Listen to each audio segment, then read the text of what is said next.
welcome back everyone for some more Ace Attorney Dual Destinies, and we are continuing on with day 1 of the trial in the case against Juniper Woods. And last time around we heard the testimony of Miriam Scuttlebutt, and we are going to be finding out a little bit about a peculiar piece of clothing that was brought to the attention of the court. But before we do that, hope you guys are having an awesome day today. Hope you guys are doing well. So without further ado, we are ready to hear from our next witness.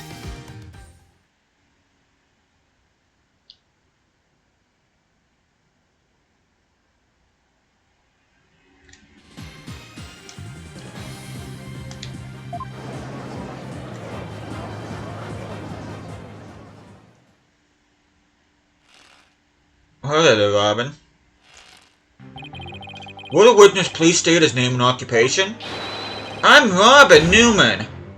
Oh, there's that freaking... This character is irritating. I want to become a great artist. I practice day and night. Yeah! No, that's not it. Art's gotta be sincere, man. So for occupation, should we put down budding artist? No! Themis Legal Academy, Senior, Prosecutor course. This brace is proof of my masculinity. I've been trained to be a prosecutor for 18 years. I assume you'll be cleaning up the pottery you smashed before you leave today. Man.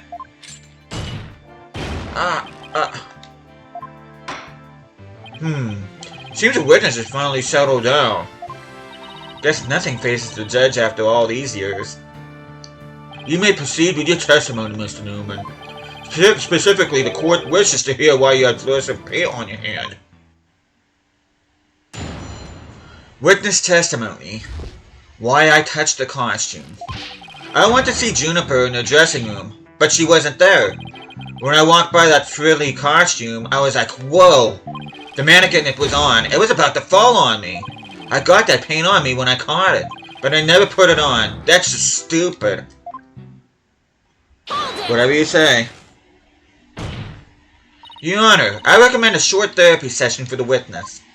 Well, Mr. Newman does seem particularly agitated, but... no! Not again. What's his problem?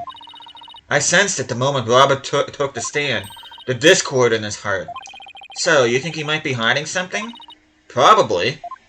You ready, Mr. Newman? Let's see what the mood matrix can do for you. With that, I'm gonna go ahead and save. I'm probably gonna be saving more than normal because I'm still trying to get used to how the mood matrix works, but I'm gonna try the best I can here.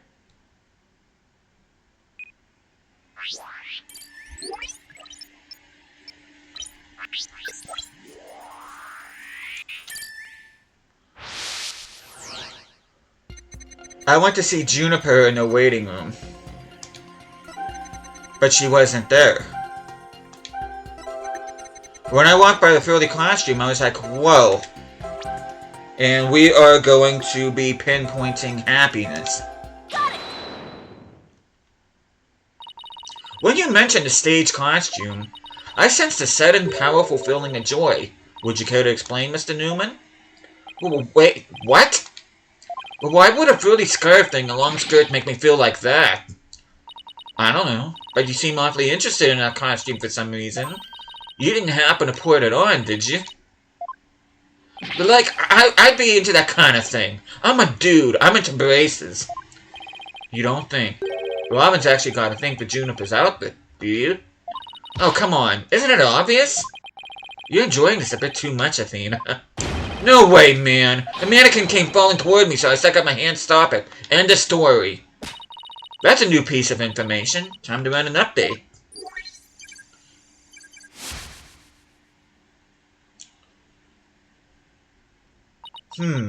Even after that update, something just doesn't feel right here. Do I have anything that could prove his statement contradicts what happened? Actually, I believe we do. And it's the form of the glowing costume photo. Take that! You said the mannequin came falling toward you, so you stuck your hands out to stop it.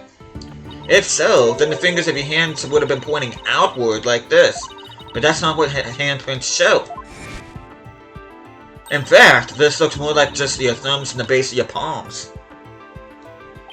But why in the world would I leave such weird handprints? You know why. You left them when you went to adjust the scarf after putting it on. Just like the model in this drawing. Whoa! Why don't you just admit it, Mr. Newman? You did put the stage costume on, didn't you? Are you really... And you really do like Miss Wood's clothes, don't you? Fine, I admit to putting costume on. But... I don't like girly clothes, man. Whatever you say. Yes, new information to plug in. Time for another update. I snuck in knowing the costume was there. Now, we can either pinpoint this either on the 2nd, 4th, or 5th statements, but we are going to go ahead and wait to the 5th statement. So this is the 2nd statement. Then I saw it was even more amazing than I imagined. I was like, whoa, I'm a guy, but I got all excited.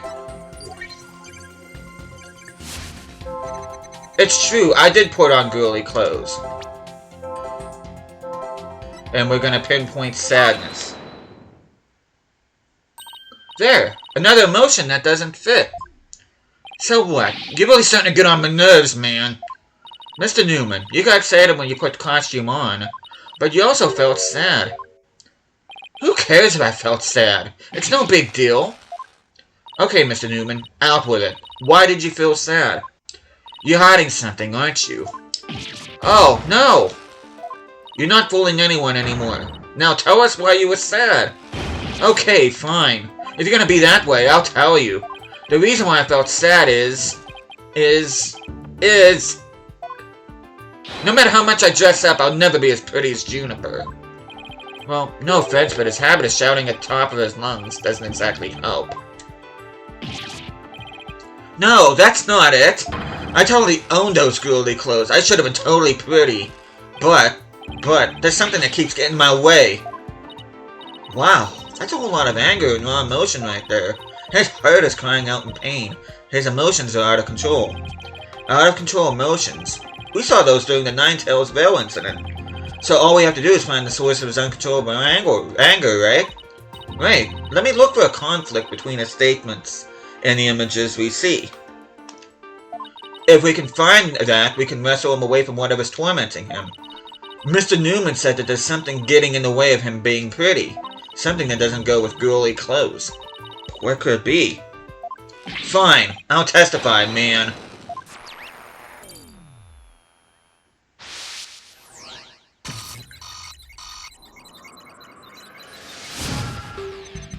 Snuck it knowing the costume was in there. My heart was pounding even though I'm a guy. It's true, I felt a powerful feeling when I saw that long frilly scarf. I admit it, I wore girly clothes. I felt like a diva when I pulled the hood over my head. It felt so right. I was totally dressed up like a girl. With that, we are going to go ahead and probe, and we are going to point to that. Mr. Newman, you feel a great deal of anger toward your brace, don't you? Is that what you feel is holding you back from being as pretty as you think you should be? Huh? What? Mr. Newman, the truth is, you really want to take that brace off, don't you? No way, man. This is a symbol of masculinity. I would never take it off. Is it that you can't take it off, or that you don't want to take it off? Aw, man. I should have kept my big mouth shut. This is really weird. He exhibits intense anger towards his brace, which he calls a symbol of masculinity. But he can't take it off, not even when he's trying to look pretty. What could be at the root of his complicated relationship with his brace?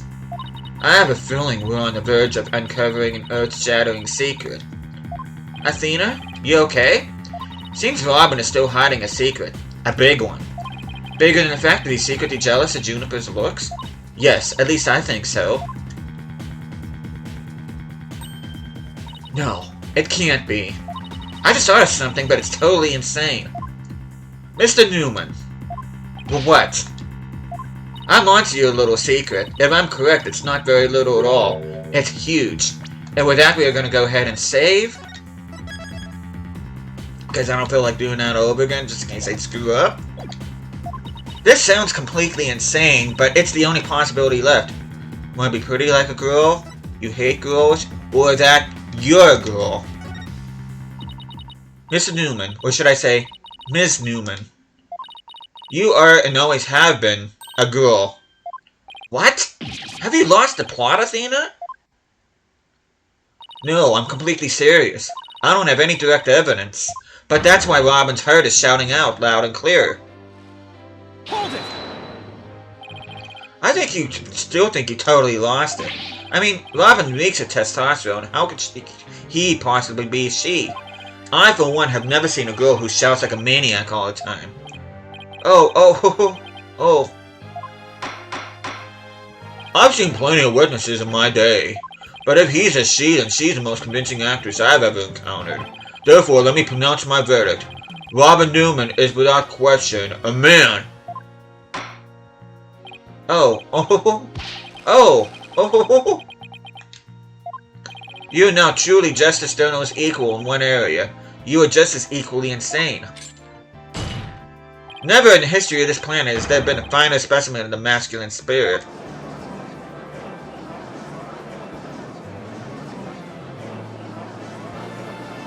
I think I just thought of something. If I'm right, then... Oh. If you guys are done talking about me, I'm...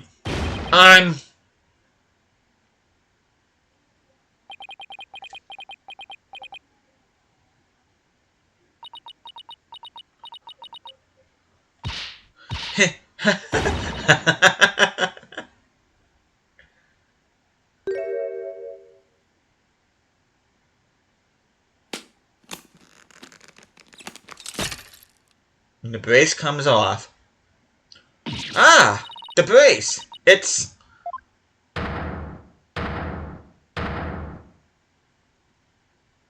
Yep. That looks like a girl. Miss Sykes. No, allow me to call you Athena. I wanted to keep this a secret at all costs. But, no. No way! Surely this must be some kind of jest?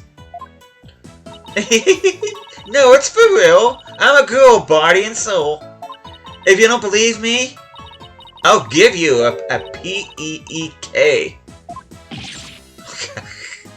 As if. What an amazing transformation. Well, all the Discord is gone. The image is now complete.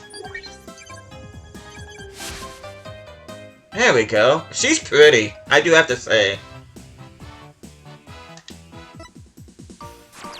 Yeah, I mean, why? I mean, she's actually kind of cute. I was raised as a boy since I was little, and I studied lodges as my parents wanted. But now, this living lie that had me pinned to the ground, it's been blown to smithereens by you, Athena. Now I can stop pretending I want to be a prosecutor. I'm gonna be an artist. Yay!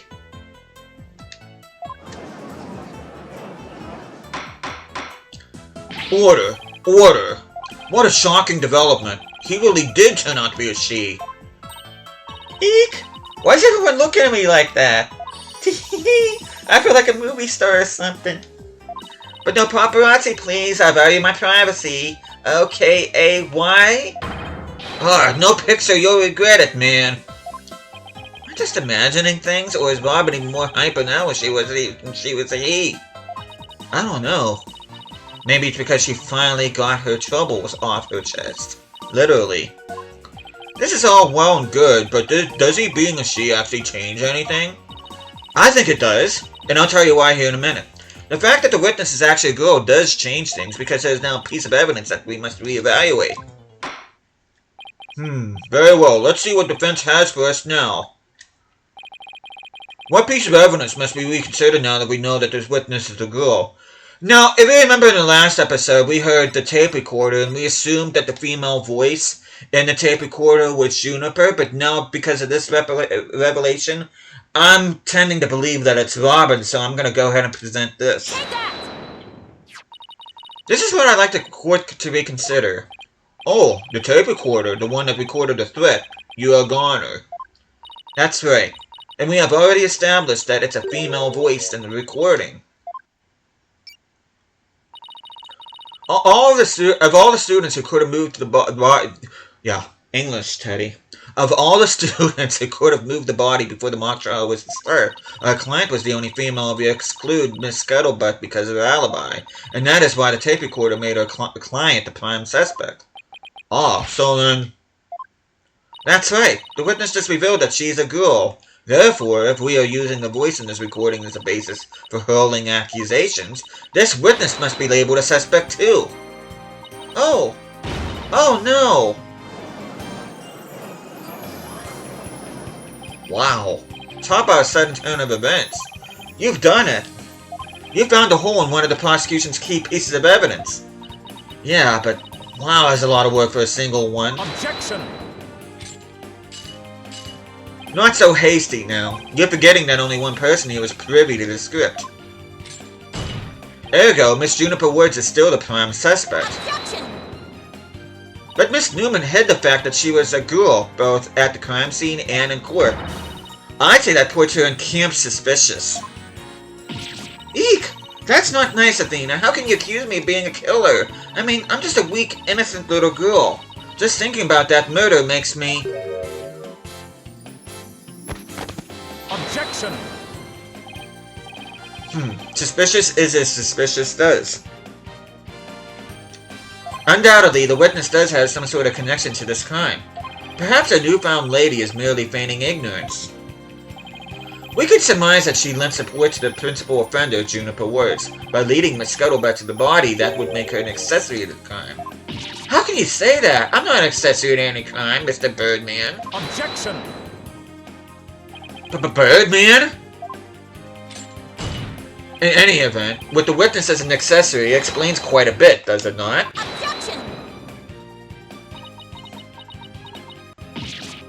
He made it all make sense somehow. And he'll keep accusing Junie unless we can somehow show someone else knew the script's details. But how could someone have gotten their hands on that kind of info? The only way they could have known what was in the script was if they... Well, it would have been if they heard it from Junie. Sorry, Junie, but you're not gonna like this. Our client may have leaked the script's details to someone. What the devil? And I know I shouldn't have, but I revised the script to favor the prosecution. But Professor Court noticed it immediately and changed it back. Miss Woods did not want Hugh O'Connor to win the mock trial.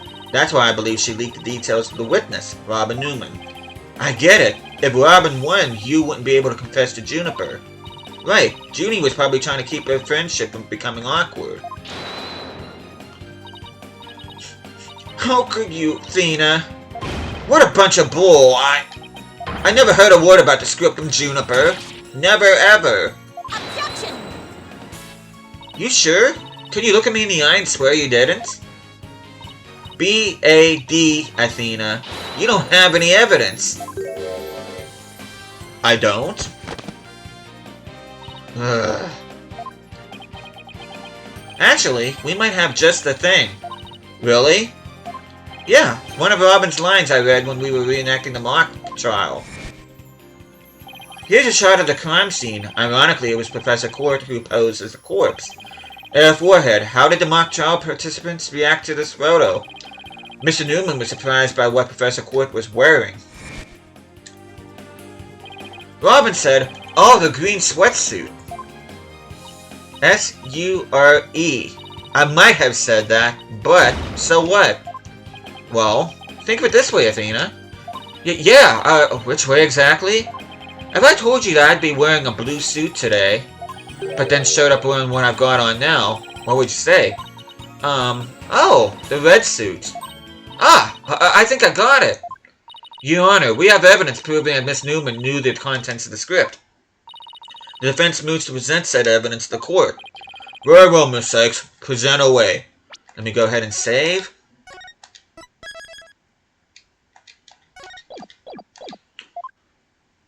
This evidence proves that Miss Newman had prior knowledge of the script's contents. Well, we are going to present the mock trial script. Take that! The mock trial script. Miss Newman, during the mock trial, you were shown a photo of the victim's body. And reportedly, you reacted by saying, "Oh, the green sweatsuit." Oh, yes, I said that. What's your point? You seem to have some issue with the green sweatsuit, and I think I know why. The proof is in the script, specifically on the things to prepare page. Sweatsuit. Victim's outfit will be a red one from the prosecutor course. Ah! Kind of like the one she's wearing now. You were surprised because the sweatsuit in the photo was green. But if you didn't know about the script's contents, then that shouldn't have surprised you. And... no! I thought we were friends, Athena. How could I have been so blind? In light of her privileged knowledge, I move to declare Miss Newman a suspect, Your Honor. You what?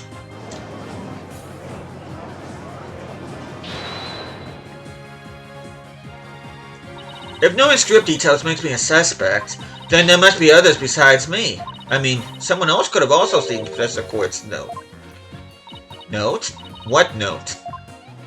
The Professor and Juniper were working together to prepare for the mock trial, but only one copy of the script is made to prevent it from being leaked.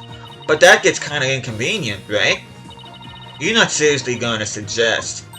Eek! But it's the truth. Professor Court did do exactly what you're thinking.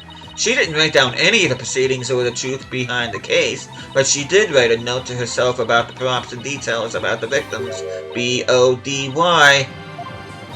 Is this really true, Miss Newman? If you don't believe me, send the police over to my house.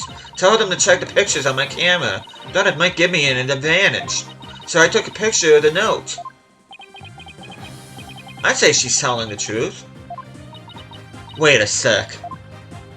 If there's a note with details about the body, then that means there are others who could have made the murder look like our client's script. Yes, I believe you're right. Apparently this case isn't as clear-cut as Prosecutor Blackwell would have us believe. This new revelation blasts a big fat hole in the prosecution's case. Ooh. Objection! Bully for you, Missy, but don't think this spells victory. And why not? The battle is still young, and my blade is now fully drawn. Between it and my next witness, your life will be forfeit, so put away your wooden sword. And show me what you're truly capable of if you wish to live. And with that, we are going to go ahead and stop things here. The next time I see you guys, we are going to be hearing from the next witness. So, hopefully you guys looking forward to that. And also, the next episode will be the finale of day 1 of the trial. So, with that, thank you guys so much for watching this. Hope you guys are enjoying the series so far. I'll be seeing you guys again next time.